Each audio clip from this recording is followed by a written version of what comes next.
નમસ્કાર વિદ્યાર્થી મિત્રો, મજામાં ને? બરાબર ચાલો. છેલ્લે આપણે બહુ જ મોટો એપિસોડ ભણ્યા હતા, યાદ આવે છે ને? સ્ટ્રક્ચર વાળી દુનિયા હજુ પૂરી થઈ નથી, એમાં આગળ વધવાનું છે. રીકેપમાં માત્ર એટલું કહેવાનું કે તમને છેલ્લે સીસીપી રચના, ક્યુબિક ક્લોઝ પેક અરેન્જમેન્ટ, અથવા તો એને face centred cubic close pack arrangement FCC, બંનેમાંથી કોઈ પણ તમે શબ્દ વાપરી શકો. અતિ સંકુલન પ્યોર ગુજરાતી કરેલું, પણ આપણે ઇંગ્લિશ વર્ડ શીખો ને કે ભાઈ એચસીપી રચના, હેક્સાગોનલ ક્લોઝ પેક રચના હતું આપણી પાસે, સીસીપી અથવા એફસીસી જે હતું એ તમે જે સ્ટ્રક્ચર તૈયાર કરેલા હતા એની જાણકારી મેળવી લીધેલી હતી, બરાબર.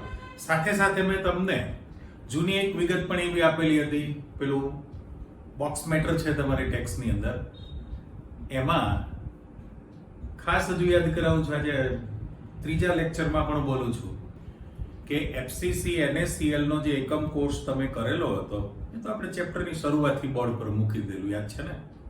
જેવું સ્ટ્રક્ચર સ્ટાર્ટ કર્યા મેં સીઝિયમ ક્લોરાઇડ બીસીસી રચના અને એનએસસીએલ એફસીસી રચના બોર્ડ ઉપર પહેલા જ મૂકી દીધેલી હતી, કારણ કે એનો તમારે વારંવાર ઉપયોગ આવ્યો છે અને આવતો રહેશે હજુ તો ત્યારે પણ વિગત હતી કે ભાઈ એનએસસીએલ સીસીપી રચના છે એમાં એક એકમ કોષ એનએસસીએલ નો હતો, એમાં એક જે સમઘન હતો એમાં ઓલ્ટરનેટ 4 તમારી પાસે પરમાણુ અથવા તો આયન હોય.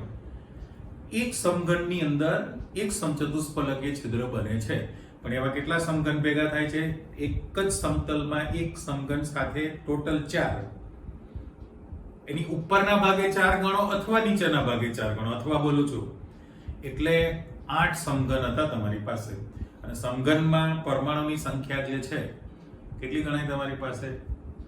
4 પરમાણુ હતા, પણ સમચતુષ્ફલકીય છિદ્રોની સંખ્યા કેટલી બની? 8. એટલે સમચતુષ્ફલકીય છિદ્રોની સંખ્યા પરમાણુ કરતા બમણી થાય, બરાબર. એમસીક્યુ માં એસક્યુ માં પૂછાય તો યાદ રાખવું પડે.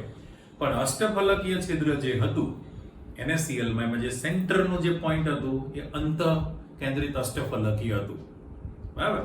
અને પછી બોક્સની તમારી પાસે જે સીસીપી રચના છે ને 12 ધાર બનેલી, ધારી જે ધાર જે આપણે કહે છે ધારનું જે આપણે નંબરિંગ કરેલા હતા, દરેકે દરેક ધારનું જે મધ્ય કેન્દ્ર હતું ત્યાં આગળ અષ્ટફલકીય છિદ્ર બનવા, તો 12 ધાર બને.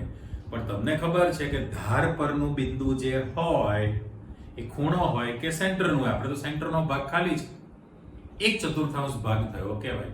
તો 12 ધાર ગુણ્યા 1/4 કરો એટલે કેટલા થયા? 3 અષ્ટફલકીય છિદ્રો ગણાય, અને સેન્ટરનું તો પોતે એક છે જ. ઓકે, કેટલા થયા? 4.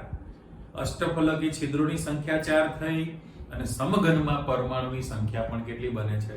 4 જ બને. તો જેટલા પરમાણુ છે એટલા જ તમારી પાસે અષ્ટફલકીય છિદ્ર બને. પણ પેલામાં બમણી સંખ્યા થઈ, એ મેં તમને ત્રીજી વખતે માહિતી આપી છે. એ જે ટિપિકલ ચિત્ર છે એમાં તમે પેન્સિલથી ધારી નંબર આપી દેવાના, એટલે તમને અંદાજ આવશે. ઓકે, એ બધું શીખ્યા પછી આપણે કોષ ક્ષમતાની, એટલે કોષ જે છે આખીની કેપેસિટી, તો એના માટે આપણે પર્ટિક્યુલર શબ્દ મૂકેલો છે પેકિંગ ક્ષમતા, પેકિંગ એફિશિયન્સી જે હતું એ આપણી પાસે સૂત્ર છે કે ભાઈ એકમ કોષમાં ગોળા દ્વારા રોકાયેલું કદ ભાગ્યા એકમ કોષનું કુલ કદ, એટલે એકમ કોષનું કદ, અને ગુણ્યા 100 કરો તો પર્સન્ટેજ મળી ગયા. શું આપણી ચર્ચા હતી કે ભાઈ એકમ કોષ તમે વિચારી લો, લંબાઈ પહોળાઈ ઊંચાઈ, તો એનું જે ઘનફળ છે અથવા તો વોલ્યુમ આપણે બોલીએ 1 ક્યુબ બને ને, કારણ કે ધારની લંબાઈ સરખી હતી, બરાબર. અને એની અંદર જે ટોટલ પહેલા તમે ખાલી હોય તો 100% બધું જ ખાલી છે. મેં તો ઉદાહરણ આપ્યું કે દાખલા તરીકે સ્કૂલની અંદર જે બેન્ચની જે વ્યવસ્થા છે બેસવા માટેની, આમ જનરલી એવું હોય આપણે સ્કૂલ લેવલ સુધી, ઇવન કોલેજમાં પણ ઇન્ડિયામાં તો છે જ કે ભાઈ છોકરીઓની લાઈન છે જમણી બાજુ ગોઠવાતી હોય, છોકરાઓ જે ડાબી બાજુ હોય, બરાબર. લાંબો રૂમ હોય તો 2 રો હોય, ચોરસ હોય તો 3 રો હોય, આ રીતની. તો એની અંદર દાખલા તરીકે કોઈ વિદ્યાર્થી પહેલો આવે અથવા કોઈ ગર્લ પહેલી આવે, છોકરી, એની પોતાની લાઈનમાં જ બેસવાનું. જો રૂમમાં જેવી એન્ટર થાય થેલો લઈને તો એને રિઝર્વેશન તો છે નહીં, ગમે ત્યાં બેસી શકે ને, ગમે ત્યાં બેસી શકે, એના માટે છૂટ છે. કારણ કે આખા રૂમમાં જેટલી બેડ છે બધી પોતાની માલિકીની જ છે, ગમે ત્યાં બેસી શકે. એટલે એકમ કદ છે, અવકાશ કેટલો છે? 100% છે અત્યારે. પણ તમે જ્યારે ગોળા ગોઠવો છો, પરમાણુ આયનોની ગોઠવણી થાય, તો એ ગોઠવણી ગોળા દ્વારા રોકાયેલું કદ કેટલું છે એ દરેક સ્ટ્રક્ચર માટે અલગ અલગ છે. જેમાંનું એક આપણે ભણી ગયા, પછીના 2 સ્ટાર્ટ કર્યા, પણ એમ થયું કે બહુ જ હવે ઓવરડોઝ થાય છે એટલે આપણે સ્ટોપ કરી દીધેલું હતું. પ્લસ આકૃતિ પણ નાની પડતી હતી સમજાવવા માટે, એટલે આપણે વિચાર્યું કે ચલો cut it now, next step we will repeat. એટલે આપણે આજે ટોપિક એ પૂરો કરવા માંગીએ છીએ. નંબર 1, હવે પહેલું તો સમઘનની ચર્ચા યાદ કરી લો કે જે સાદો સિમ્પલ ક્યુબિક જે છે, બરાબર, તો એની અંદર એસસી સિમ્પલ ક્યુબિક સાદો સમઘન, ઘન સંકુલન, પ્રિમિટિવ સેલ જે એ શબ્દ વાપરીએ છીએ, તો એના ખૂણા પરના 4, ઉપરના અને નીચલા 4, 8 પરમાણુ અથવા આયનો છે. હવે ખૂણા પરના જે ગોળા હતા એકબીજાની ધાર સ્પર્શીને ગોઠવાયેલા છે, બરાબર. તો જે ગોળાની ત્રિજ્યા સ્મોલ આર હતી, આ ગોળાની ત્રિજ્યા પણ સ્મોલ આર છે. તો જે સમઘનની જે ધારી હતી EDGE, એ જ ધાર, તો એ સ્મોલ a બને, a બરાબર ટ્વાઇસ r હતું ને, a બરાબર ટ્વાઇસ r છે. પણ સમઘનનું કદ કેટલું હતું? 1 ક્યુબ કરીએ તો ટ્વાઇસ r નો ક્યુબ હતો, તો 2 નો ઘન 8, 8r ક્યુબ તૈયાર હતું ને. આપણી પાસે જે લાસ્ટ યાદ કરાવું છું કે જે એ રચના માટે પેકિંગ ક્ષમતા ગણવી હોય તો એકમ કોષમાં ગોળા દ્વારા રોકાયેલું કદ. તો સમઘનમાં એક જ પરમાણુની ગણતરી લે છે એકમ કોષમાં, એકમ કોષમાં ગોળા દ્વારા રોકાયેલું કદ. ઓકે, અને એકમ કોષનું કુલ કદ છે. તો સાદા સમઘનમાં 8 ખૂણા ગુણ્યા 1 અષ્ટમાંશ એટલે એકમ કોષમાં માત્ર એક જ પરમાણુ લેવાય. તો એક પરમાણુનું કદ 4/3 પાઈ r ક્યુબ ઉપર લખેલું હતું, 4/3 પાઈ r ક્યુબ હતું. અને છેદમાં એકમ કોષનું જે કદ હતું એ 8r ક્યુબ હતું ને, અને ગુણ્યા 100 કરે તમે ગણતરી કરેલી ને, જે છેલ્લે તમારે 52.36 એટલે 52.4 52.4% તમે લાવેલા ગોળા દ્વારા રોકાયેલું કદ. તો ખાલી અવકાશ કેટલો? 100 માંથી બાદ કરી નાખો તો એ ખાલી અવકાશ થયો. એટલે એ સિમ્પલ રચના હતી. પણ પછીના જે છે તમારે જ્યોમેટ્રી પ્રમાણે સમતલ વિચારવાના છે. એટલે આજે તમારી પાસે નવો જે ટોપિક આવે છે એની આપણે પ્રી આકૃતિ તૈયાર કરી ટેક્સ્ટબુકમાં દોરીને આપેલી છે જ, આપણે ડ્રો કરેલી છે. પણ લેક્ચર પતી ગયા પછી અથવા તો તમારી પાસે જે ટેક્સ્ટબુકમાં આકૃતિ છે એની અંદર નંબરિંગ જે ચેન્જ કરો, એટલે અલગ રીતે લખી નાખો, અંદર ચેન્જ નથી કરવું, એમાં જ્યાં નથી લખેલું આપી દો, અને સાઈડમાં જે વ્હાઈટ પટ્ટી છે ત્યાં આગળ તમારે જે ટ્રાયેંગલ વિચારવાના છે એ પણ દોરી રાખો. એટલે ભવિષ્યમાં તમે વાંચો ત્યારે સમજવામાં ઝડપ થાય અને લખી પણ સરળતાથી શકાય જો આ પ્રશ્ન પૂછે તો. બરાબર, તો ક્વેશ્ચનમાં જતા રહો. પ્રશ્ન આપણે મૂકેલો છે અંતઃકેન્દ્રિત body centred cubic close pack arrangement, અંતઃકેન્દ્રિત BCC રચના માટે તમારે પેકિંગ ક્ષમતા સમજાવો, એ તમારો ક્વેશ્ચન છે. હવે BCC જે રચના હતી એ સીઝિયમ ક્લોરાઇડ હતું. એટલે સમઘનના 8 ખૂણા પર 8 ગોળા ગોઠવેલા છે, એટલે 8 પરમાણુ છે, અને સમઘનના સેન્ટરમાં એક ગોળો રાખેલો હોય. રાઈટ, આખી આકૃતિ તમારે ચેક કરવાની છે. પણ એ જે વચ્ચે ગોળો છે કોઈની માલિકીનો નથી. ફરી રિપીટ કરું, કારણ કે નથી ખૂણા પરનું બિંદુ, આ ખૂણા પરનું નથી, નથી ધાર પરનું, નથી બાજુ પરનું, એ સ્વતંત્ર છે. અને એટલા માટે તો આપણે એની અંદર પરમાણુની સંખ્યા જે છે કેટલી ગણતરીમાં લઈએ છીએ? BCC જે રચના છે એની અંદર પ્રતિ એકમ કોષ દીઠ પરમાણુની સંખ્યા 1 + 1 2 તમે ગણતરીમાં લો છો. ઓકે, તો હવે ચિત્રો છે એમાં તમે પહેલા નજર નાખો. આપણી જે રચના હતી એમાં હવે પ્રશ્ન એવો થયો કે ભાઈ આ જે સમઘન છે એમાં નંબરિંગ પ્રમાણે જે ડાર્ક કલરના જે બ્લેક મૂકેલા છે એ તમને દેખાશે આખા ગોળા, અને બાકીના જે છે સાઈડમાં ડોટેડ લાઈનથી તમને દોરીને આપેલા છે. તો આ A B C D 4 ગોળા, જ્યાં ડી પૂરું થાય ત્યાં આગળ વધો ઈ એફ જી અને એચ છે. એ તો હતું એ જ નામકરણ છે, મારો કોઈ ચેન્જ કર્યો નથી, ટેક્સ્ટ બુક પ્રમાણે છે. પણ હવે શું થાય તો કે તમારી ફ્રન્ટ સાઈડે આ એ નંબરનો ગોળો જે છે, દાખલા તરીકે આ જે ચોરસ બોક્સ છે, તો આ દિવાલ જે તમારી પાસે ફ્રન્ટ વ્યૂ સામેની બાજુ ગોળો છે, ઓકે, વચ્ચે ગોળો છે સેન્ટરમાં, અને એનો વિકર્ણ પાછળના ભાગનો છે, આ બાજુનો નથી, ઉપરનો નથી. ચલો આ તો હોય જ નહીં, તો તમે એમ વિચારતા હોય તો બેક સાઈડ થયું કહેવાય. એટલે તમે ચિત્રમાં એક ધારું જુઓ તો અંદાજ આવે કે ભાઈ એ નંબરનો ગોળો આગળના ભાગે છે, આ તો સેન્ટરમાં છે જ તમારી પાસે, અને એફ જે છે ઘાટી લીટીની પાછળનો છે. એટલે વિકર્ણ સ્વરૂપે ગોઠવણી તૈયાર થયેલી છે. તો એ જે ત્રણ ગોળાની ગોઠવણી થઈ અને સમઘન છે, એટલે બધી જ ધાર આપણી પાસે 90 ડિગ્રી છે, એટલે ખૂણા 90 ડિગ્રીના બનવાના છે. બાજુની લંબાઈ પણ આપણે સરખી લીધી છે. આમ તો તમે બ્રેવિસ રચના 14 પ્રકારની શીખી લીધી છે, પણ આપણે સમઘનીય જ વિચારીએ છીએ. બાકી તો હતા ને ચતુષ્ફલક હતું, રોમ્બિક હતું, ષટકોણીય હતો, મોનોક્લિનિક હતું, એટલે બધા જે પ્રકાર હતા એમાંનું આપણે તો સમઘનીય જ માં સૂત્ર સાબિત કરીએ છીએ. તો આકૃતિ પ્રમાણે તમે જોઈ શકો છો કે સમાન કદના ગોળા છે, એટલે અહીંયા આગળ તમારે જે ત્રિકોણ વિચારવાનો છે, જે આપણે ઇન્ડિવિડ્યુઅલ દોરીને મૂકેલો છે કાટખૂણા પ્રમાણે, તો ચેક કરો કે અહીંથી આ જે લાઈન આપણે ડ્રો કરેલી છે, આ લાઈન એ તમારી પાસે વિકર્ણ બને. જો 90 ડિગ્રીનો ખૂણો બને છે, 3D છે, ત્રિપરિમાણમાં તમે બોક્સ વિચારો એટલે એક ખૂણો તો જે ધાર છે, આ જે ખૂણો બનવાનો છે, આ નીચલો છે ને આ બાજુનો ભાગ છે, તો ખૂણો તો 90 ડિગ્રી જ બને ને. એ 90 ડિગ્રીનો ખૂણો છે ને અહીંથી તમે આ બાજુ મૂકેલું છે.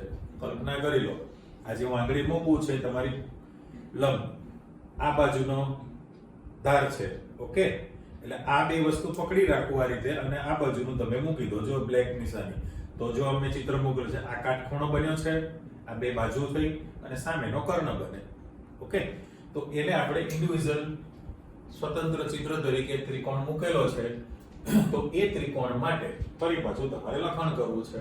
એટલે ચેક કરો કે ભાઈ આ ત્રિકોણ EFD, એટલે અહીંયા EFD જે ત્રિકોણ મૂકેલો છે એના માપ પ્રમાણે હવે આ ED નું માપ જે છે, ED નું માપ એ તમારી ધાર બનશે, એટલે એ નંબર થયો કહેવાય.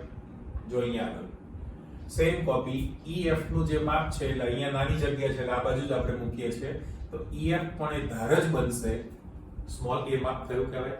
પણ આ તમારો B જે લખેલું છે, B એ તમારો કર્ણ બને છે. તો પછી મારે અહીંયા લખવું હોય કે ત્રિકોણ EFD માં તમે જે લખશો સામે મારે લખાશે શું, સીધું હવે તો સમજણ પડે કે b² બરાબર a² પ્લસ a² લખી શકાય. તો હજુ લખી રાખો, મેં કાલે તમને લાસ્ટ ટાઈમ કીધેલું હતું કે ભાઈ મને ગણિત આવડતું નથી, એટલે તો અટકી ગયેલા આપણે, ઓકે. તો b² બરાબર ટ્વાઇસ a² થયું કહેવાય, ટ્વાઇસ a² છે. આનો પણ આપણે ઉપયોગ કરવાના છીએ, અને હવે હું b બરાબર લખી નાખું તો √2 into a લખાય ને. આ a 12 છે, એ જે છે 12 છે, એટલે ભેગું ન રાખતા થોડું ડિસ્ટન્સ રાખજો. તો આ જે છે એને સમીકરણ નંબર આપણે 1 આપી દીધું છે, રાઈટ. b બરાબર √2a તૈયાર થઈ ગયું છે. એક્ચ્યુઅલી તો પ્રશ્નમાં આપણે શું શીખીએ છીએ ખબર છે ને, કદ વોલ્યુમ શોધીએ છીએ. સમઘનનું આના પ્રમાણે કદ કેટલું થાય એ વિચારે છે, બાકી તો પેકિંગ ક્ષમતા પ્રમાણે તમને ખબર જ છે. કારણ કે આને શું લખાય છે, પેકિંગ ક્ષમતા એટલે પેકિંગ એફિશિયન્સી, PE સિમ્બોલ આપણે વાપરી દીધો. તો એકમ કોષમાં ગોળા દ્વારા રોકાયેલું કદ. પણ તમે ભૂલી ના જાઓ, અહીં પાછું આપણે આપી દો કે BCC જે રચના છે, BCC રચનામાં પ્રતિ એકમ કોષ દીઠ એક પરમાણુ, એક અષ્ટમાંશ ગુણ્યા 8 એટલે એક પરમાણુ, અને સેન્ટરમાં એક પરમાણુ, એટલે તમારી પાસે ટોટલ પરમાણુની સંખ્યા કેટલી બને છે, 2 પરમાણુ છે.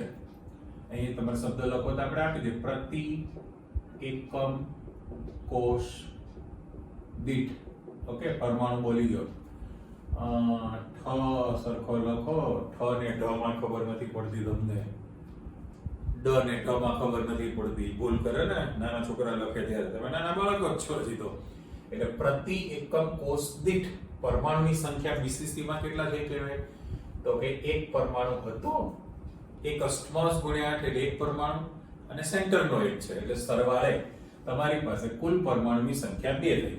એટલે હવે પેકિંગ ક્ષમતાના સૂત્રમાં એકમ કોષમાં અહીંયા આગળ મારે આંકડો જ લખેલો છે, ગુજરાતી 2 લખે પણ 2 ગોળા દ્વારા રોકાયેલું કદ છેદમાં એકમ કોષનું કુલ કદ છે અને ગુણ્યા 100. તમે આ કરો તો આ પર્સન્ટેજ તૈયાર થઈ ગયા કહેવાય કે નહીં? ઓકે, તો મારે અહીંયા લખવું હોય તો 2 બરાબર ગુણ્યા એક ગોળા માટે 4/3 પાઈ r ક્યુબ છે કે નહીં? એટલે 4/3 પાઈ r ક્યુબ મૂકી દઈએ આપણે. આ 2 ગુણ્યા છે, ચલો આગળ ગુણાકાર પણ મૂકી દઉં. 2 ગોળા માટે છે ને આ આપણી પાસે બાકી છે પદ, અને આને હજી છોટું રાખો છો કે ગુણ્યા 100 એટલે છેલ્લે તમારી પાસે પર્સન્ટેજ આવતા ગયા. એકમ કોષમાં 2 ગોળા દ્વારા રોકાયેલું કદ 4/3 પાઈ r ક્યુબ, પણ ગોળાની સંખ્યા 2 છે BCC માં એટલે ઉપલું અંશની કિંમત તો આવી ગઈ છે, એનું આપણે સાદુરૂપ આપણે આપી રાખીએ. પણ એકમ કોષનું કદ હજુ તમારી પાસે જોઈશે એટલે 1 ક્યુબ જોઈએ છે જે બાકી છે. તો એના માટે જે પહેલો ત્રિકોણ તમે વિચારેલો છે કાટકોણ ત્રિકોણ, એના માટે b √2 * a તૈયાર થયું છે. હવે પાછો પછીનો જે રેડ લાઇનિંગ વાળો તમારે ત્રિકોણ વિચારવો પડે. તો AFD છે, AFD જે ત્રિકોણ છે એના માટે જો આપણી પાસે તૈયાર છે કે ત્રિકોણ AFD માં હવે AFD જે બને છે એમાં પણ જોઈ લો આ અને સામેની બાજુ, તો આ બનશે કાટકોણ 90 ડિગ્રી. હવે એ 90 ડિગ્રી બનવાનો છે તો બાજુનું જે માપ છે એ તમારી પાસે જો આ A તૈયાર છે તો ધારીનું માપ થયું ને, પણ FD જે છે FD એ તમે B શોધ્યું ને આ ત્રિકોણ પ્રમાણે, પણ B ની વેલ્યુ કેટલી છે સમીકરણ નંબર 1 પ્રમાણે. એટલે B તમે જે લાવેલા છો એને હું ચોરસ પેટી મૂકું છું, આ B ની વેલ્યુ તમે ત્યાં મૂકશો અને શોધવાના છો C ઉપર તૂટક રાઉન્ડ મૂકી દઉં છું. પણ C નું માપ કેટલું થાય છે જો અંદર બ્લેકમાં C લખેલું છે. હવે 4 ગોળા છે, 4 ગોળા તો એ જે C ટોટલ લેન્થ છે એ 4r બને. કેમ? તો દેખાશે કે ગોળાનું કેન્દ્ર એટલે આ તમારી ત્રિજ્યા ગોળાની થઈ, અહીંથી f ની ત્રિજ્યા થઈ અને વચ્ચે ગોળો છે તો 2 વખત r, એટલે અહીં પણ મેં જો સ્મોલ લેટરમાં લખેલું છે 1 2 3 4, તો C નું માપ 4r બનવાનું છે. C ની જે વેલ્યુ છે એ તમારી પાસે 4r બને. પણ ત્રિકોણ AFD જે છે કાટકોણ ત્રિકોણ, એના માટે ફરી પાછું તમારે લખાણ કરવું હોય તો કેવું થશે? AFD માટે તો મારે અહીંયા આગળ c² બરાબર a² + b² લખાશે કે નહીં કાટકોણ ત્રિકોણ માટે? પણ વાત કરી એ પ્રમાણે b ની વેલ્યુ જે છે જો આથી b ની વેલ્યુ તમે અહીંયા મૂકી દેશો, b ની કિંમત જે છે √2a મૂકવાના છો. એટલે ફરી પાછું therefore c² બરાબર a² અને પ્લસ b ની જગ્યાએ હું કલર ચેન્જ કરી નાખું છું તો √2a b². પણ હવે તમે આવું લખો છો એના બદલે તમે જો આ નિશાની કાઢી નાખો છો ફરી પાછી, તમે આ વેલ્યુ ના મૂકી શકો, b² સીધો ટ્વાઇસ a² લખી શકાય. આપણે લખી નાખીએ, જુઓ કે આ 2 અને a² કરી દઉં. એ બ્લુ કલરથી લખેલું છે. પેલું સૂત્ર આપણે ડિસ્ટર્બ એટલા માટે નથી કરેલું કે એ તો b જે છે √2a તૈયાર છે, પણ ઉપલી જે b² ની કિંમત ત્યાં આગળ ગોઠવી દીધી. તો ફરી પાછું લખી નાખો આપણે, તો શું થયું? c² બરાબર ટ્વાઇસ ને a એટલે 3a² બની જાય ને. તો પછી c બરાબર લખો તો √3 * a લખી શકાય, √3 * a લખી શકાય. આને પણ આપણે બ્લોક કરી દઉં, આ જગ્યા તૈયાર થઈ ગઈ કહેવાય. પણ આપણને ખબર છે કે ભાઈ c ની વેલ્યુ કેટલી છે? તો કે c બરાબર 4r છે ને. જો અહીંયા આગળ આ જે c છે ત્યાં લખી નાખું તો c બરાબર તમારી પાસે 4r બને છે કે નહીં? તો આ જે c ની જગ્યાએ મારે 4r લખવું હોય તો √3 * a લખી શકાય.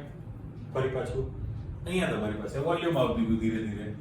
તો જો હું એને સૂત્ર કરતા કરી દઉં, એને સૂત્ર કરતા કરીએ, બરાબર, તો આ રૂટ છેદમાં જશે ને 4/√3 ઇન્ટુ r લખાઈ ગઈ. ઓકે, આ એની વેલ્યુ તૈયાર થઈ કહેવાય. પણ જો થોડું આગળ પાછું કરવાનું છે નાનું કરવા માટે, તો અત્યારે આના બરાબર મારે લખવું હોય તો ફરી પાછું ગણિત આવે. અને જો તમે આ સૂત્ર પ્રમાણે જો ઇમ્પ્લાઇઝ કરીને કરો છો, આની અંદર તમે એને સૂત્ર કરતા કર્યો છે એના બદલે r ને સૂત્ર કરતા કરી દો. ચાલો r કરશો તો ઉલટું થશે ને, √3/4 ઇન્ટુ a બની શકે. એટલે જો તમારે ગોળાની ત્રિજ્યા શોધવી હોય, કોઈ પણ ગોળાની ત્રિજ્યા શોધવી હોય તો ત્રિજ્યા r બરાબર √3/4 ઇન્ટુ a લખી શકાય. કરેક્ટ? એટલે આપણે સાઈડમાં ને મૂકી દીધું, પણ જરૂરિયાત તો આની છે. અને પેલું જે લખેલું છે એને ફરી પાછું ગણિત પ્રમાણે લખવું છે તો હું બ્લેક પેન થી લખું અહીંયા આગળ. આ જે 4/√3 લખેલું છે, 4/√3 એટલું ઓકે. હવે એમાંથી ઓકે છે, c બરાબર √3 એ કરેલું છે. અહીંયા 4c બરાબર 4r√3 એ લખેલું છે. એને સૂત્ર કરતા કરો 4/√3 ઇન્ટુ r થયું કહેવાય. હા, અને અહીંયા આગળ r ને જો તમે સૂત્ર કરતા કરો તો √3/4 ઇન્ટુ a બન્યું કહેવાય. આ એની વેલ્યુ તૈયાર થઈ છે, એની કિંમત તૈયાર થઈ. પણ આપણે તો વોલ્યુમ એટલે a ક્યુબ કરવું છે ને, a ક્યુબ કરવાનું છે. તો જે 4 લખેલું છે 4 એની જગ્યાએ તમે કઈ બીજો ફેરબદલી કરી શકો કે નહીં? કારણ કે આપણે એક ક્યુબ જ ઘટે છે અહીંયા આગળ. આ જે ચેન્જ કરવાનો છે એમાં તમારી પાસે કેવી કિંમત બનતી જાય? તો જે 4 લખેલું છે 4 અહીંયા આપણે બ્લેક પેન થી લખીએ છે કે આ જે 4 ની કિંમત છે એને મારે 2 × 2 લખાય. 2 × 2 લખવું લખી શકાય, પણ √2 પણ લખી શકાય. ચાલો છોડો ને, અત્યારે આપણે આ ઓલરેડી તૈયાર છે. ઓકે, એની વેલ્યુ તમે લખી નાખી. હવે જો તમારે એકમ કોષનું કદ લેવું હોય તો એક ક્યુબ કરવું પડે. આમ લખીએ પાછું કે એકમ કોષનું કદ તો એક ક્યુબ થયું ને, અને એક ક્યુબ બરાબર શું લખાશે? 4/√3 ઇન્ટુ r નો ક્યુબ લખાય. ચલો ફાઇનલ છે. આ જે છે તમારી પાસે વોલ્યુમ a 4/√3 ઇન્ટુ r તૈયાર કર્યું. તો એકમ કોષનું કદ એક ક્યુબ આ તમે લખી નાખ્યું છે. તો મારે અહીંયા આગળ જે લખાણમાં આવશે નીચે છેદમાં 4/√3 ઇન્ટુ r નો ક્યુબ કરવાનો થાય ને, એટલે તમારી પાસે અંશ અને છેદ બંનેની કિંમતો તૈયાર થઈ ગઈ. જો આને આપણે સાદુરૂપ આપે રાખીએ તો ઉપર 4 દુ 8 થશે. આ તો એમને મને 4 દુ 8/3 અને પાઈ r³ છે, બરાબર. અને છેદમાં 4 નો ઘન કેટલો લખું? 64 થશે. 4 નો ઘન 64 છે ને છેદમાં તમારી પાસે આ ક્યુબ રૂટ છે એના 3, એટલે ક્યુબ રૂટ 3 વખત લખીએ તો 2 માંથી 1/2 એટલે તગડો થઈ ગયો કહેવાય. તો આની જગ્યાએ મારે 3√3 લખી શકાય કે નહીં? 3√3 લખેલું છે અને r³ તો છે જ, બરાબર. અને ગુણ્યા તમારી પાસે આપણે 100 ને 100 ને 12 જોડે રાખેલું છે, ગુણ્યા 100. તો આના સાદુરૂપમાં શું થયું કે ભાઈ r³ કેન્સલ થશે, પાઈ રહેવાનો છે, તગડો કેન્સલ થઈ જશે, 8 × 8 = 64 બનશે.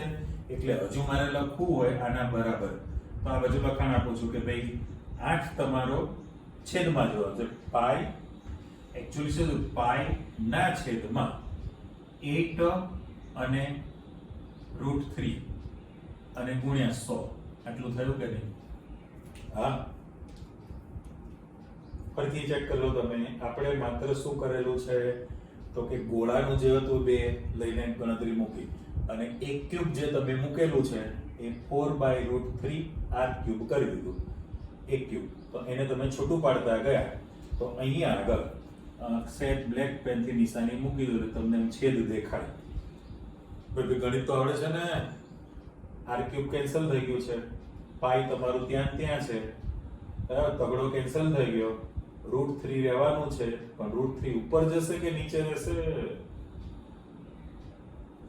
હા, ઉપર જાય ને. છેદનો છેદ શું બને? છેદનો છેદ અંશ બને. એટલે √3 * પાઈ કરવું છે આપણે અને છેદમાં પાછું 8 છે. એટલે જો અહીંયા આગળ ચેન્જ કરો કે બે √3 પછી આપણે લખી નાખીએ √3 * પાઈ અને છેદમાં 8 ગુણ્યા 100 કરી નાખો. હવે તમારી પાસે અહીંયા આગળ હવે કેલ્ક્યુલેટર છે પણ પાઈ ની જે કિંમત છે તો કેલ્ક્યુલેટર તમે ચેક કરો. પાઈ બરાબર 3.14 થાય ને, પણ કેલ્ક્યુલેટરમાં પૂરી કિંમત લીધી છે. લાસ્ટ ટાઈમ આપણે કીધું 3.142 કીધેલું છે. પાઈ ની કિંમત 3.142 કરી છે. √3 તો એનો વર્ગમૂળ કરવું છે એટલે 1.73 જેવું સમથિંગ આવે, ભાગ્યા 8 અને ગુણ્યા 100 કરી નાખો તો તમારી પાસે જે ગણતરી તૈયાર થવાની છે એ 68% તૈયાર થશે. એટલે જો તમે બીસીસી રચના તૈયાર કરો તો એની પેકિંગ ક્ષમતા જે છે, પેકિંગ ક્ષમતા એ કેટલી બની ગઈ? 68% તમારી પાસે તૈયાર થાય. કારણ કે બાકી બધા આંકડા જ છે. √3 * પાઈ છેદમાં 8 છે ગુણ્યા 100 એટલે 68% તૈયાર થઈ ગયું. તો આ ઇન્ડિવિડ્યુઅલ ક્વેશ્ચન પૂછે તમે આવું બનાવી શકો. રાઈટ, વધીશું આગળ હવે પાછળ. ચાલો નવા પ્રશ્નમાં. તો અહીંયા જે આપેલું છે લાસ્ટ ટાઈમ જે ભણી ગયા, HCP અથવા CCP હેક્સાગોનલ ક્લોઝ પેક રચના છે અને CCP રચના છે અને એની જગ્યાએ તમે આ કાઢી નાખો તો મારે FCC લખી શકાય કે નહીં?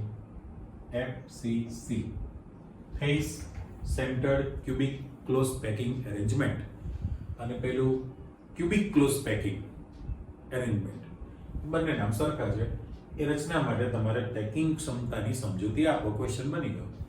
હવે એની આકૃતિ તમારી પાસે તૈયાર છે. મેં કીધું પહેલામાં તમારે 2 ત્રિકોણ લેવાના થયા, અહીં તમારે એક જ ત્રિકોણમાં દુનિયા પૂરી થઈ જશે એટલે થોડું ઈઝી થશે. કરો ચેક. પણ હવે FCC જે રચના છે આ સમઘન છે. એ સમઘનની અંદર બતાય જ નામકરણ કે ભાઈ A B C D, okay, rotation D પૂરું થયેલા E F G ને H. સમઘનના 8 ખૂણા પર 8 ગોળા તમે ગોઠવશો. એમાંથી તમારે માત્ર A અને C નો ગોળો મૂકેલો છે વિકર્ણ તરીકે, અંતઃ વિકર્ણ બનશે અને ફલક કેન્દ્રિત છે એટલે બાજુના સેન્ટર પર છે ને, એ 6 બાજુના કેન્દ્ર પર ગોળો હોવાનો છે. પણ જે સેન્ટરનો ગોળો છે એ ઉપરના અને આ નીચલા વિકર્ણ અને સ્પર્શીને ગોઠવાયેલો રહેતો હોય તો પછી એ જે રચના બનાવેલી છે એ રચનામાં તમારી પાસે આ ત્રિકોણ ABC કરવો છે તો આ કાટકોણ ત્રિકોણ બનેલો છે, આપણે ઇન્ડિવિડ્યુઅલ દોરીને આપેલું છે. આ 90 ડિગ્રીનો ખૂણો બને અને જે ધારની આ જે BC ધાર છે એનું માપ A અને AB ધાર છે એનું માપ પણ એ થયું ને. પણ એ 90 ડિગ્રીનો ખૂણો હોય તો તમારો કર્ણ કોણ બનશે? AC બને. તો AC નું માપ જેના માટે આપણે C સિમ્બોલ વાપરેલો છે, પણ C બરાબર 4R જ બનશે ને. જો C બરાબર શું છે? 4R. જે આગલા પ્રશ્નમાં હતું એનું છે. કારણ કે AC નું માપ 2 ગોળાની ત્રિજ્યા અને પાછો આખો ગોળો એટલે વ્યાસ છે, 4R બનવાનું છે. તો આ ત્રિકોણ માટે તમારે પાછું પાયથાગોરસના નિયમનું પાલન કરીને ગણતરી કરવી છે. તો પહેલા એટલું લખાણ આપણે આપી દઈશું અહીંયા આગળ. જો અહીંથી લખાણ આપ્યું કે ભાઈ ત્રિકોણ ABC માં ABC માટે તમારે લખાણ કરવું છે તો હું લખું છું, એ જગ્યા છે AC² બરાબર AB² પ્લસ BC² લખાય ને. હવે AC નું માપ કેટલું છે તો કે c² છે. AB a² અને BC પણ કેટલું છે a² છે. હા, એ બે માપ સરખા છે ત્યાં આગળ. તો આની જગ્યાએ ટ્વાઇસ a² લખી શકાય કે નહીં? Twice a². પણ આ ચલો આમ કાઉન્સ કરી દઉં છું, હજી એકવાર લખી નાખીએ તો ટ્વાઇસ a² તમે કરેલું છે. રેડી? તો ખાલી c બરાબર લખવું હોય તો વર્ગમૂળ લઈ લો. c બરાબર અંડરરૂટ એટલે √2 ઇન્ટુ a લખાય ને, √2 ઇન્ટુ a છે. જેવી રીતે પહેલામાં c વાળા સૂત્રને બ્લોક કરેલું તો ત્યાં પણ હું બ્લોક કરી દઉં છું. કોપી છે ને બંને પ્રશ્નમાં. એટલે c ની કિંમત તમે કરી, પણ c બરાબર કેટલું છે? 4r છે ને. હવે જો c ની જગ્યાએ 4r આપણે મૂકી દઈએ તો √2 ઇન્ટુ a થયું કહેવાય. √2 ઇન્ટુ a છે. અને આમાંથી તમારે એ વોલ્યુમ લેવું છે. એ ને સૂત્ર કરતા કરશો એ ને તો 4/√2 ઇન્ટુ r લખી શકાય. ઓકે.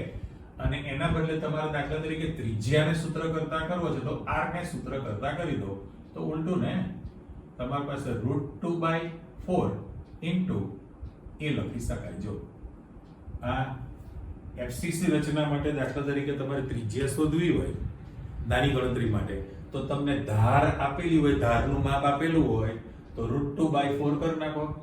√2/4 કરો, ધારનું માપ છે તો ત્રિજ્યા શોધી શકાય. અને ધારો કે તમને ત્રિજ્યા આપેલી હોય અને ધારીની લંબાઈ કેટલી છે એમ કે તો 4/√2 ઇન્ટુ r લખી શકાય.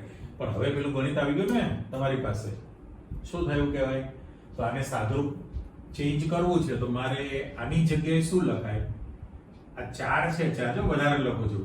આને મારે 2 ઇન્ટુ r છે. અચ્છા, હવે આ 4 ની જગ્યાએ 2 × 2 લખ્યું છે. ઓકે.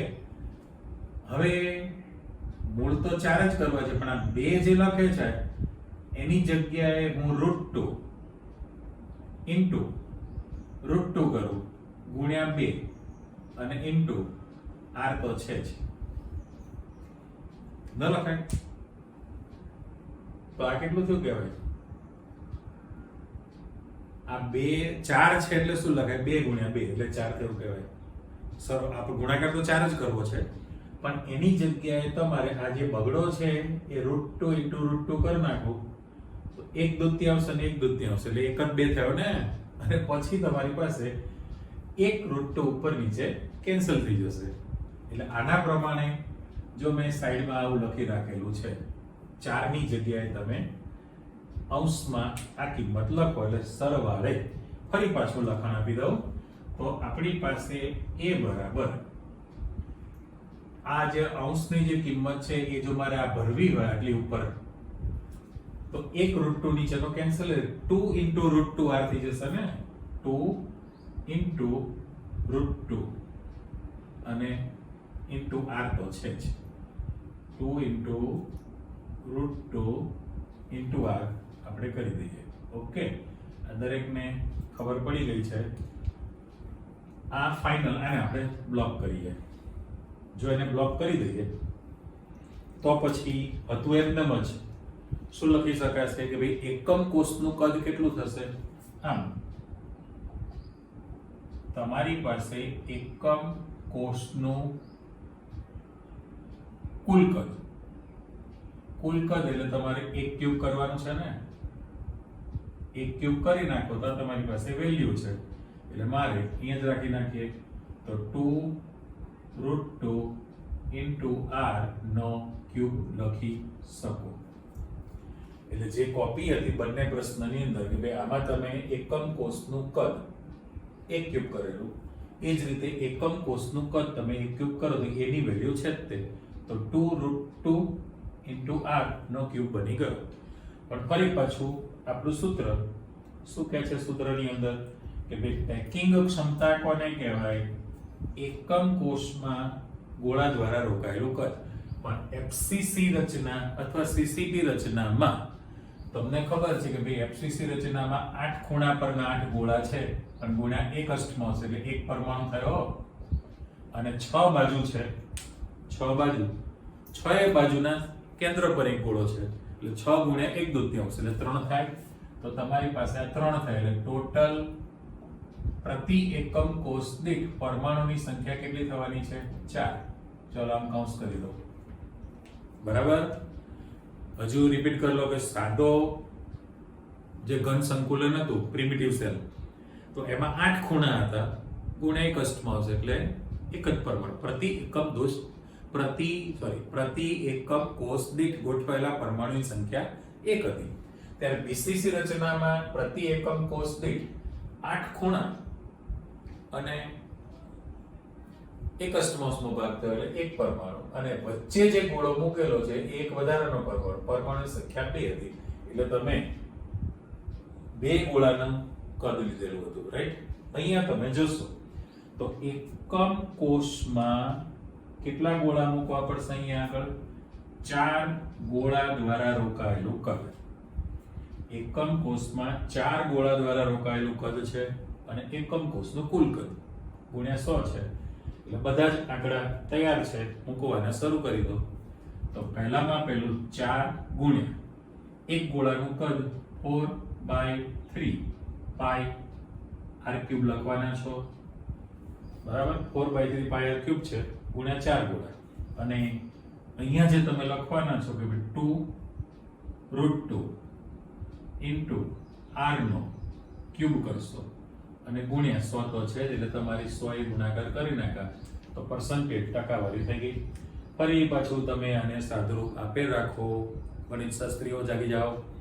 તો 4 ગુણ્યા 4 એટલે 16/3 પાઈ r³ એમને જ છે અને છેદમાં, બરાબર, આને લાલ પેનથી મૂકી દો, 16/3 પાઈ r³ કરેલું છે. આને છૂટું પાડશો તો 2 નો ઘન 8 થાય ને? 2 નો ઘન 8 છે અને √2 આવડી ગયું.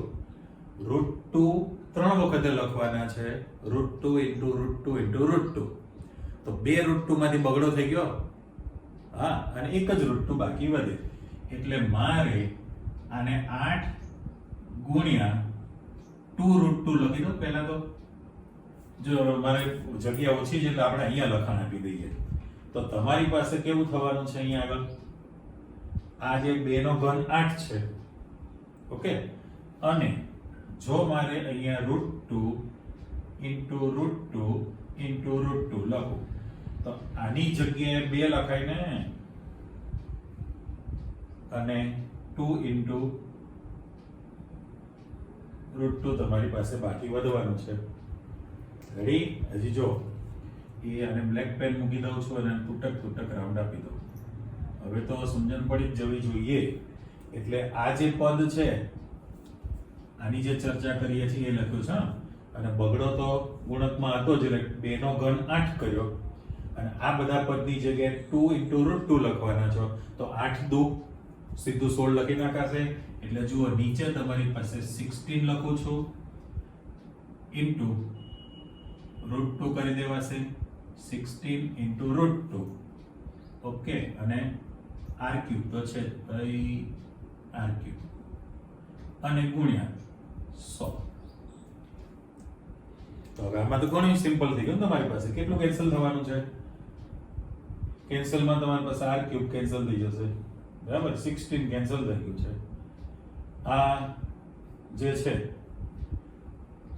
3 ઇન્ટુ √2 અને પાઈ છે, r³ કેન્સલ છે, પાઈ વધેલું છે, 16 કેન્સલ થઈ ગયા છે. તો √2 ક્યાં જવાનું છે? 3 ઇન્ટુ √2 ને, એટલે સરવાળે અહીંયા ફરી પાછું મારે લખવું હોય તો આપણે એવું લખી શકીએ r³ કેન્સલ છે, 16 કેન્સલ છે, બરાબર, આ છેદમાં છે તો પાઈ ના છેદમાં 3 ઇન્ટુ √2 ગુણ્યા 100 કરવાના છો, બરાબર. પણ કીધું એ પ્રમાણે જો બંનેમાં અહીંયા જે આંકડા ધીરે ધીરે નજીક આવતા ગયા છો, અહીંયા √3 હતું ને ઇન્ટુ પાઈ છેદમાં 8 અને ગુણ્યા 100 છે. તો આમાં જે ગણતરી કરવા પાઈની કિંમત 3.142 3.14 પણ પાછો બગડો લીધો છે, તગડો એમનેમ છે અને √2 એટલે 1.411414 થાય ને, 1.414 તમે મૂકી દો અને ગુણ્યા 100 કરો એટલે ટૂંકમાં આ પાઈ તમારું જે છે અચળાંક છે 3.142, તગડો એમનેમ છે √2 1.442 અને ગુણ્યા 100 કરો તો તમારી પાસે આ બધાનો જવાબ કેટલો આવશે? બરાબર 74% આવે, 74%. એટલે સીસીપી રચના હોય, તમારી પાસે સીસીપી રચના છે અથવા એફસીસી રચના છે તો બંને માટે પેકિંગ ક્ષમતા ગોળા દ્વારા રોકાયેલું કદ તમારી પાસે 74% આવે.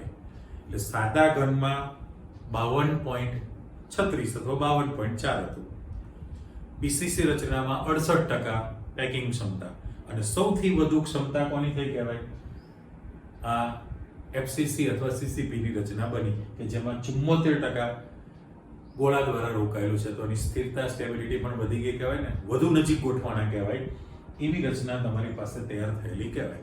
એટલે સરવાળે તમે આની જાણકારી મેળવી લીધી.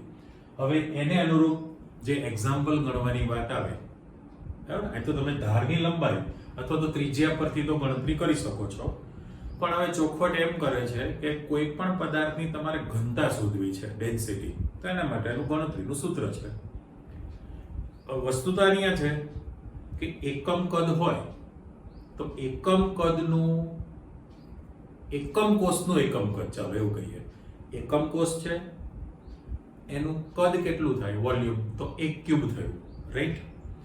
અને એકમ કદમાં જે પરમાણુ ગોઠવાના છે એ પરમાણુની સંખ્યા, ગોઠવાયેલા પરમાણુની સંખ્યા, અને Z સિમ્બોલ વાપરેલો છે, અને એવોગેડ્રો અંક તો એ 6.022. સાચું? ના, એ તો તમે કોની કિંમત બોલો છો? 1 મોલ બરાબર બોલો છો. એટલે એવોગેડ્રો અંક કેટલો છે? 1 મોલ બરાબર જ છે. હવે 6.022 અથવા 6.023 into 10⁻23 પરમાણુની સંખ્યા થઈ કહેવાય. એટલે પરમાણુની સંખ્યા પણ તમારી પાસે આવી ગયેલી છે, પણ ઘનતા બરાબર દળ ભાગ્યા કદ થાય ને. ઘનતા ડેન્સિટી બરાબર દળ ભાગ્યા કદ છે, તો કદ એટલે વોલ્યુમ 1 ક્યુબ તૈયાર થયું, જે તમે જે કોષ માટે આપેલું હોય એની કિંમત મૂકી શકો. દળ કોને કહેવાય? તો કે એક પરમાણુનું દળ ગુણ્યા સંખ્યા છે, જેટલી સંખ્યા, એક પરમાણુ દળ ગુણ્યા જેટલી સંખ્યા છે એનો ગુણાકાર કરી નાખો તો દળ આવી ગયું, છેદમાં તમારી પાસે કદ છે, તો ડેન્સિટી મળી શકે. એટલે ઘનતા વાળી કિંમત મળી ગઈ કહેવાય. પણ હવે તમને અણુભાર આપેલો છે. અણુભારનો અર્થ શું છે? મોલર દળ કહેવાય, મોલર દળ. તો મોલર દળ તમને આપે, હા, એ મોલર દળ એટલે 1 મોલ પરમાણુનો દળ. Ag હોય, કોપર હોય, દાખલા કોપર છે કે 63.5 ગ્રામ આપે તો એનું મોલર દળ 63.5 છે. ઓકે, 63.5. પણ તમે એને એવોગેડ્રો અંક વડે ભાગાકાર કરી નાખો 6.023 10⁻23 તો એક પરમાણુનું દળ કેટલું આવ્યું છે ખબર પડી ગઈ કહેવાય કે નહીં? એટલે એ પરમાણુનું દળ તૈયાર થયું કહેવાય. એટલે સરવાળે ડેન્સિટી તમારે જે શોધવાની છે એ ઘનતા બરાબર દળ ભાગ્યા કદ, એ બંનેની રાશિ છે, અને કદ માટે તમારી પાસે ધારની લંબાઈ આપવી કમ્પલસરી છે. જો તમે જોઈ લીધું કે ભાઈ એની કિંમત ધાર આપેલી હોય એ ડાયરેક્ટ આપે તમને, પણ યુનિટ સરખા રાખવા પડે. સેન્ટીમીટર હોય, મીટર હોય, પિકોમીટરમાં હોય.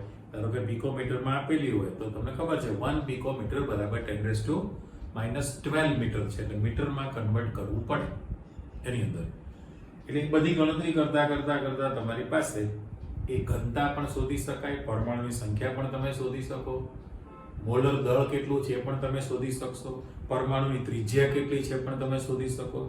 સિંગલ પરમાણુ એકલ તો એકાકી એમ નહીં, એકલ પરમાણુનું તમે માહિતી નથી મેળવી શકતા. એટલા માટે જે એકમ કોષમાં પરમાણુ વિચારેલા છે એના પરથી ગણતરી કરી તો તમે એવરેજ મેળવી કહેવાય. કારણ કે 63.5 મોલર દળ છે એને પરમાણુની સંખ્યા વડે ભાગી નાખો તો એક પરમાણુ દળ મળી ગયું કહેવાય ને. અને એ રીતે કદ છે એટલે તમારી પાસે જે પ્રાચલ શબ્દ બોલે પેરામીટર કહેવાય. જેટલી રાશિ તમને આપેલી હોય, સૂત્રાત્મક દાખલો છે ને આ ચેપ્ટરનો એક્ઝામ્પલ ખાસ પૂછે છે પરીક્ષામાં. હા, તો જેટલા જે ડેટા આપેલા છે એમાંથી એક રાશિ ન આપેલી હોય એને સૂત્ર કરતા કરી નાખો, તમારી પાસે જવાબ આવી જાય. એટલે આજની તારીખે જે ગયા લેક્ચરમાં તમે જે બાકી મૂકેલું હતું એ ડિટેલમાં આપણે અલગ પ્રશ્ન તરીકે છૂટું વ્યવસ્થિત રીતે તમે શીખી લીધું છે. આને હવે પ્રિપેર કરવું પડે, એના સૂત્ર યાદ રાખવા પડે, ગણતરી માટે કામનું છે.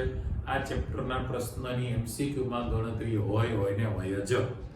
તમને કોયડા તરીકે ઉદાહરણના 2-3 દાખલા આપેલા છે, એ તમારે વ્યવસ્થિત ચેક કરવા પડશે. અને એવા સ્વાધ્યાયમાં ગણવા માટે પણ આપેલા છે. સ્વાધ્યાયમાં જે ગણતરીનું મૂકેલું છે એનો પણ તમે જવાબ મેળવી શકો. એટલે એ એક્ઝામ્પલ માટે આજનું કામ હતું એ તમારો હવે બોલું છું કે તમારો જે સેકન્ડ પોર્શન હતો આકૃતિવાળો એ પૂરો થયો. નેક્સ્ટ ટાઈમ તમે જે છે સ્ફટિકમાં જે ખામી છે, ડિફેક્ટ, ઇંગ્લિશ શબ્દ ડિફેક્ટ છે, ખામી વિશે તમે ચર્ચા કરવાના. એમાં ડિસ્ક્રિપ્ટિવ પોર્શન છે, સૂત્ર સમીકરણ નથી આવવાનું. સરસ મજાની બેઠા વાદળી પેનથી વાર્તાલાપ કરવાનો હોય. આકૃતિઓ સિમ્પલ જ છે, બરાબર. ખામી ક્ષતિ કહેવાય.